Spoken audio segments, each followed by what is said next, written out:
蓝曦臣和金光瑶在聂家相聚，金光瑶在房间里休息时，蓝曦臣来找他闲聊，金光瑶便倒进苦水，说聂明觉总是给他扣上这样那样的罪名。正好聂明觉从外面经过，勃然大怒，冲进屋子就要揍金光瑶。蓝曦臣赶紧上前劝阻，但聂明觉居然摸出了手枪，抵在金光瑶脑袋上，让他说清楚自己的罪过。没想到金光瑶袖子里藏着一把袖珍手枪，从肚子上给了聂明觉一枪。聂明觉最终失血过多死亡。因为有蓝曦臣的证词，金光瑶得以被保释。又是他设计的。魏无羡脱口而出，他平时说话做事周到细致，滴水不漏，怎么会这么轻易大吐苦水，还恰好被聂明觉听到。蓝忘机点点头，我们会拆穿他的。蓝忘机的调查效率很快，那2个风尘女子一见是军方，立马就坦白了。青恒君和蓝夫人又利用警方的关系，将薛洋的照片公开征集线索，没想到得到曾经是金家军队的士兵证词，证明当时劫杀金子轩的也是这伙人。一家人顾及到蓝曦臣的感受，蓝忘机便将所有证据交给了蓝曦臣。只是间接证据，蓝忘机低声说，并没有直接证据证明金光瑶曾经指使过薛洋杀掉金子轩和蓝鱼。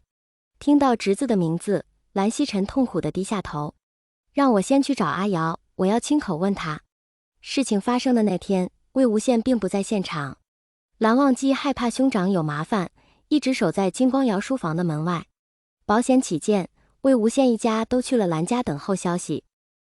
蓝启仁皱着眉头在大厅里走来走去，青恒君和魏长泽坐在一起，蓝夫人和藏色则带着蓝鱼心不在焉地在花园玩耍。魏无羡的肚子还不显怀，但家里人都不让他带蓝鱼，只好跟在小孩后面权当多运动运动。蓝忘机握着手枪，屏气凝神注意着屋内的动静。然而里面只有低低的说话声音，并没有发生争执。正当蓝忘机以为兄长被金光瑶那张嘴说动摇了时，屋子里忽然传来一声枪响。枪声响起的同时，蓝忘机破门而入，手里的枪端端对准坐在书桌前的金光瑶。但那人已经瘫倒在座椅上，一股血液从太阳穴流了下来。吧嗒一声，金光瑶手里的枪也掉在地上。蓝曦臣手足无措站在书桌另一边，睁大眼睛看着金光瑶的尸体，脸色惨白。金光瑶书房有监控，于是蓝曦臣也洗脱了嫌疑。蓝曦臣回到家闭门不出，直到3日后才将事情的来龙去脉说给蓝忘机听。金光瑶承认金子轩、金光善和聂明觉的死是他一手策划的，但从头到尾否认蓝鱼那件事情。蓝忘机转述了蓝曦臣的话，金光瑶心狠手辣，但多半是对阻碍他上位的人下手。青恒君补充道，杀了蓝家的后代对他一点好处也没有，而且就他和曦臣的关系来讲，确实不大会对鱼儿动手。那鱼儿的事又是怎么回事呢？魏无羡心里始终有个结。一家人都沉默了。我猜测有一个可能是薛洋擅自动手的。蓝夫人思考了一下，说道，这个人无恶不作，杀了金子轩后和同伙逃窜到边境，见到温室的人鬼鬼祟祟劫持了婴儿，便想顺手去捣乱。蓝夫人，这个说法有什么依据吗？魏长则问道。鱼儿当时遭到劫持，几大世家都知道，但护士的踪迹他们却不知道。蓝家之所以后来找到边界上那栋房子，是因为我暗中给的线索。蓝夫人解释道，得知薛洋是杀害金子轩的凶手后，我对照了他的行动轨迹，基本是绕着战场走的，能走到边界那边，实属偶然。金光瑶并不知道温室卧底的藏身之处，因此不可能下达指令让他去杀鱼儿。那会不会是其他人指使的？藏色担心道。蓝夫人摇摇头，说，薛洋这些年犯了不少案子，基本都是流窜作案，和金家勾结，这是第一次。原来如此。众人的脸色都缓和了下来。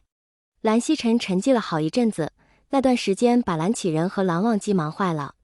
青恒君和蓝夫人又去隐居了，准备等魏无羡2胎生下再回来。蓝鱼一满3岁就送去幼儿园，由藏色每日接送和照顾。一家3口在蓝家和魏家两头换着住。魏无羡的肚子越来越大，但也坐不住，经常趁蓝忘机不在，带蓝鱼出去吃好吃的。有一天蓝忘机晚上在外地出差，要迟一些回家，魏无羡便拉着蓝鱼一起去看电影。阿英，不是我说你，大晚上的看什么电影？鱼儿明早要上幼儿园。藏色不满道，别给蓝湛说不就行了？魏无羡和蓝鱼对视一笑，一阵风似的跑了，一点也不像越后期的人。这是一部蓝鱼盼了很久的动画电影。父子俩在电影院哈哈大笑，又吃了好些零食。看完电影出来，已经是深夜了。为什么总是大晚上放电影啊？魏无羡嘴上这样说，但他第二天可不用早起，因为晚上才有时间。蓝鱼脑瓜子转得快，不愧是我儿子，就是聪明。魏无羡微微弯下腰，想要抱一抱蓝鱼，没想到一股热流涌出，瞬间打湿了裤子。爹地，蓝鱼被魏无羡的表情吓到了。